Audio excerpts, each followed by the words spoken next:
Meus caros amigos e amigas, vocês estão no canal Espiritismo Explicado, eu sou Lazarino Barbo. Antes de começar nosso vídeo de hoje, eu vou te pedir que ajude o nosso canal a crescer. Inscreva-se no nosso canal, ative o sininho das notificações para que o YouTube possa avisar você dos novos vídeos. E deixe aí o seu like, é muito importante o seu like para o crescimento do nosso canal. Hoje nós vamos dar continuidade à análise das mensagens psicografadas aqui no Núcleo Espírita Kardecista Renascer.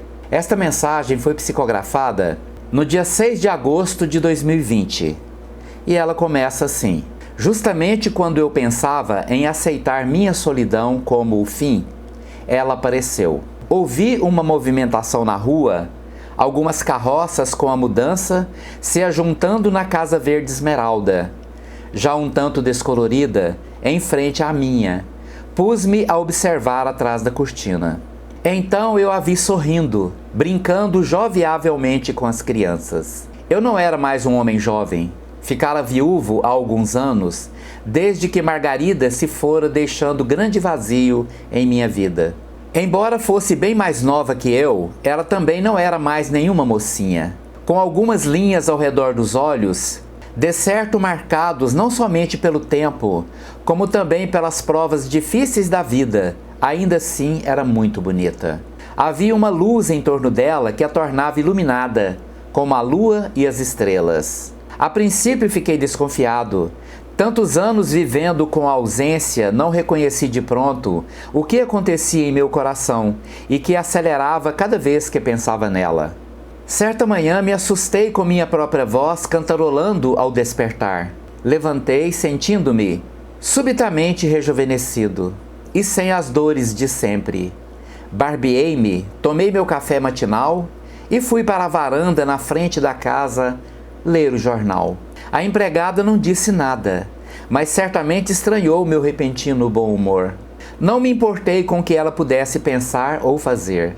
Talvez reclamasse com algum dos filhos em alguma esporádica visita. Lá pela terceira semana, eu me atrevi a observar diretamente a casa da minha nova vizinha sem me esconder.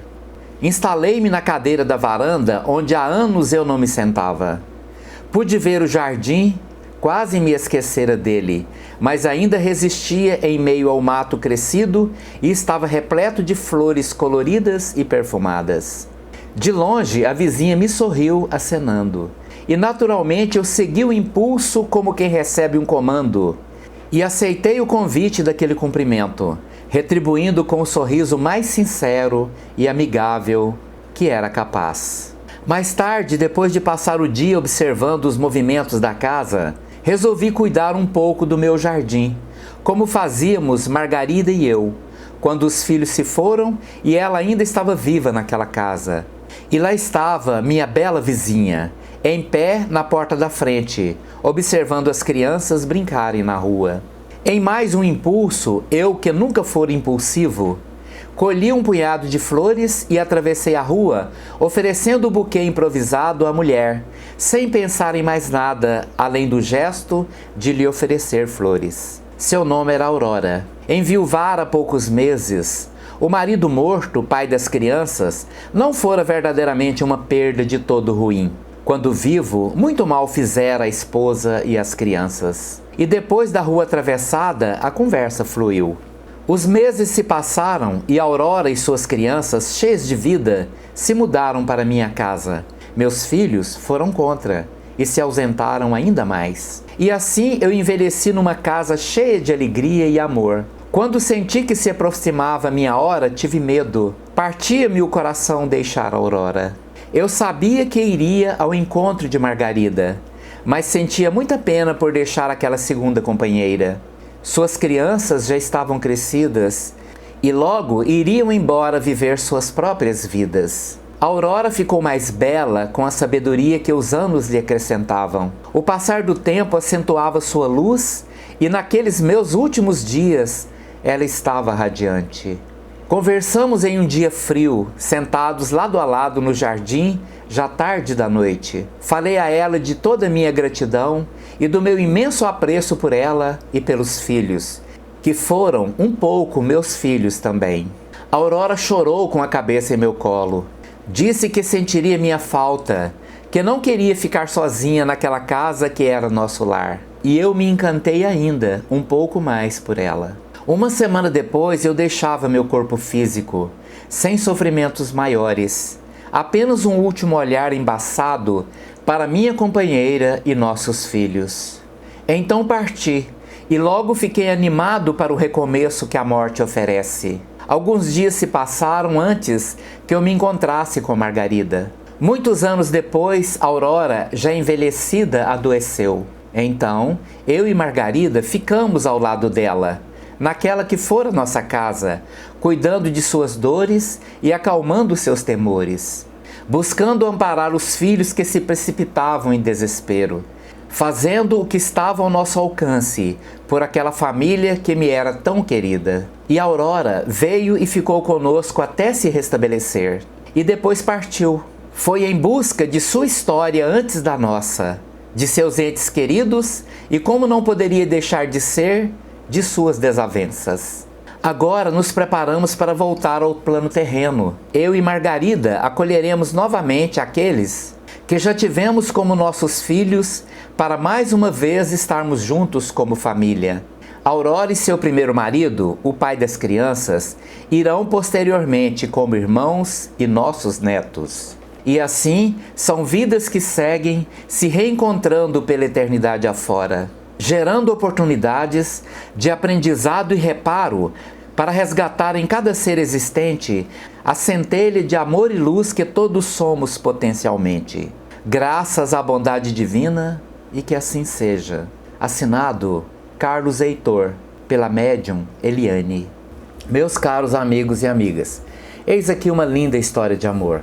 Algo muito importante a ser observado nesta mensagem é a afirmação muito clara de que os espíritos não precisam passar pelas regiões umbralinas. Observe que nenhuma dessas três pessoas, nem a Margarida que retornou ao plano espiritual primeiro, nem o Carlos Heitor que viveu muito mais do que a Margarida, e também a Aurora, nenhuma dessas três pessoas ficaram aprisionadas nas regiões umbralinas. E exatamente porque foram pessoas que viveram uma vida muito boa. Provavelmente dos três, a Aurora era mais religiosa. Teve um marido muito complicado, alcoólatra, dominado pelo ciúme, e por isso ele maltratava a esposa e os filhos, onde a Aurora viveu uma vida sob tensão, mas muito resignada, muito ligada aos seus princípios religiosos. Já Margarida e o Carlos viviam mais em função dos filhos, procurando orientá-los e encaminhá-los na vida.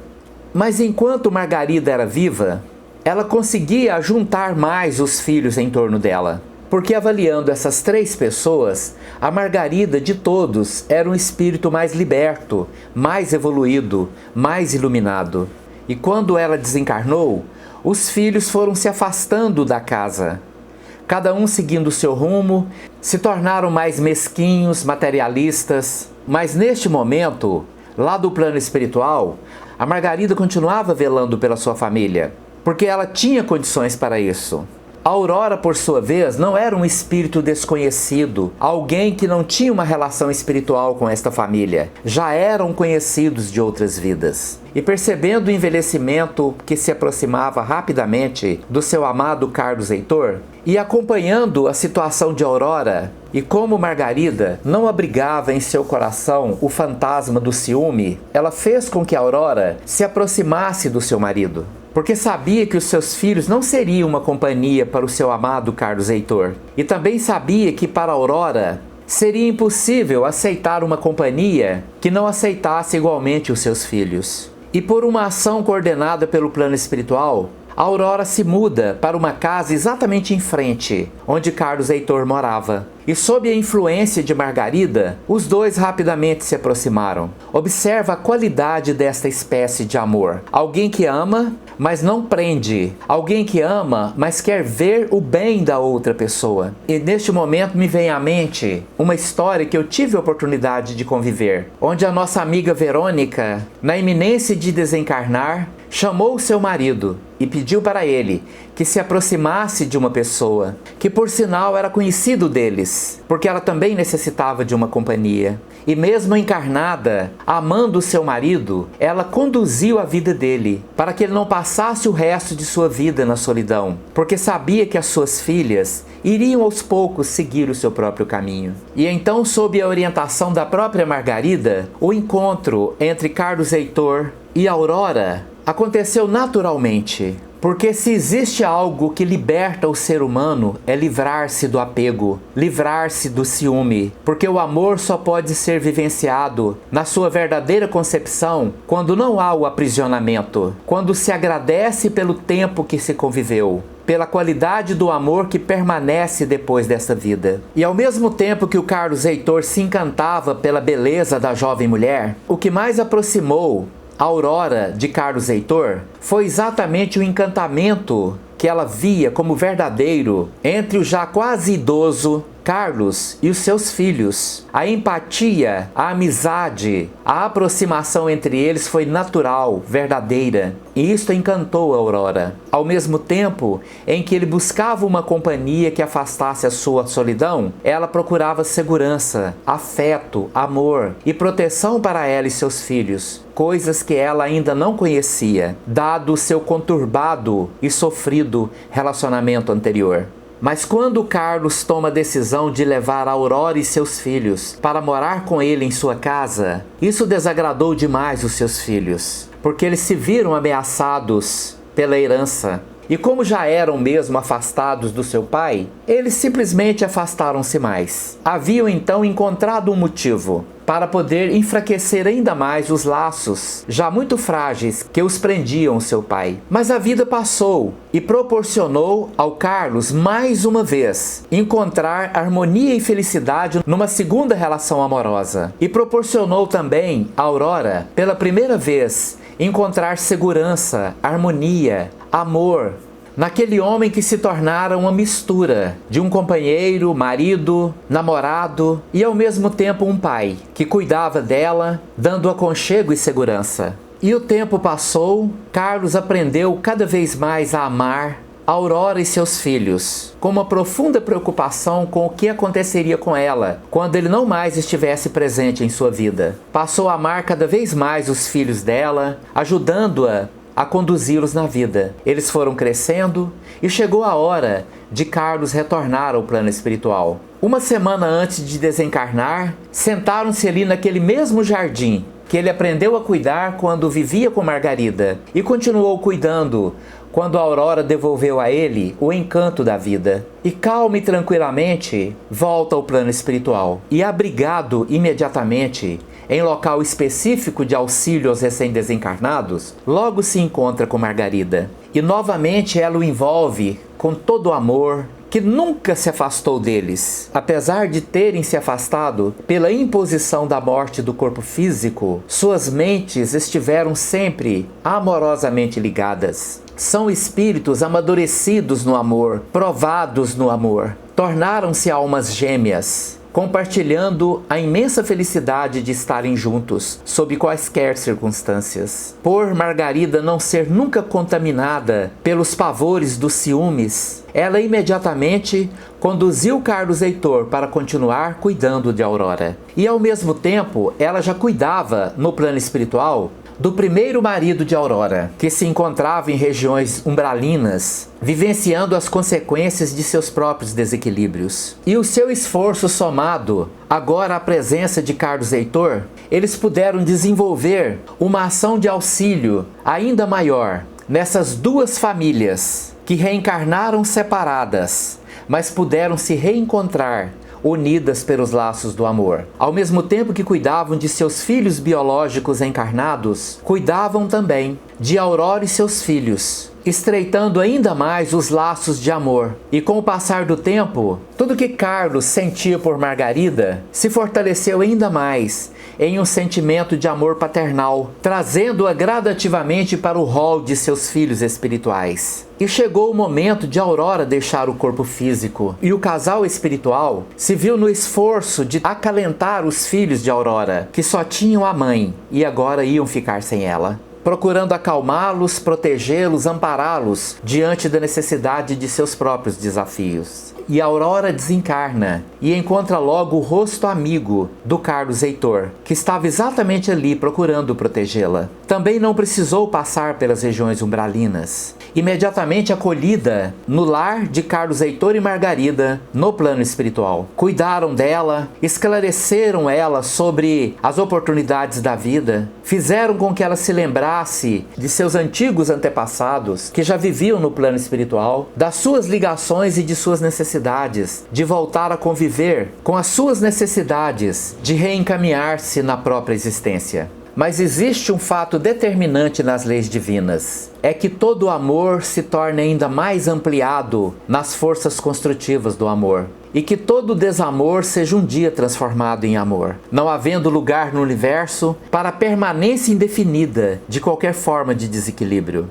E esta família recebeu então a permissão do plano espiritual para reunir-se novamente numa nova encarnação. Carlos Heitor e Margarida vão se encontrar e vão ser novamente marido e mulher. Os filhos biológicos da outra vida voltarão a ser seus filhos, para que sob o império amoroso, compreensivo de Carlos e Margarida, eles possam se tornar ainda mais pessoas melhores, aprimorando os seus sentimentos, afastando-se aos poucos de sua mesquinhez e crenças apegadas ao mundo material. Mas nesta família será acrescentada outra família. A segunda esposa do passado agora será neta querida. A mesma Aurora, juntamente com seu ex-primeiro marido problemático, infeliz, e ainda os mesmos filhos biológicos da Aurora na vida passada, tão amorosamente conquistados pelo Carlos, serão agora, nesta próxima vida, irmãos e netos de Carlos e Margarida, para que aos poucos na evolução, o amor tão dividido na Terra em diversas formas de amor, vão se unindo cada vez mais numa única forma de amor. O amor que envolve ternura, bondade, compaixão, ajuntando-se pouco a pouco para a conquista do amor divino, aquele amor que Jesus, Maria de Nazaré e todos os espíritos que compõem a comunidade dos espíritos puros são capazes de envolver por sua vez toda a humanidade, todos nós. O amor ágape, o amor universal. E assim, pouco a pouco, todos nós subimos lentamente, degrau a degrau, a escada infinita do aperfeiçoamento, até chegarmos um dia a sermos a imagem e semelhança de Deus, para a qual nós todos fomos criados. Muito obrigado pela sua atenção. Se você gostou desse vídeo, deixe o seu like. Muito obrigado.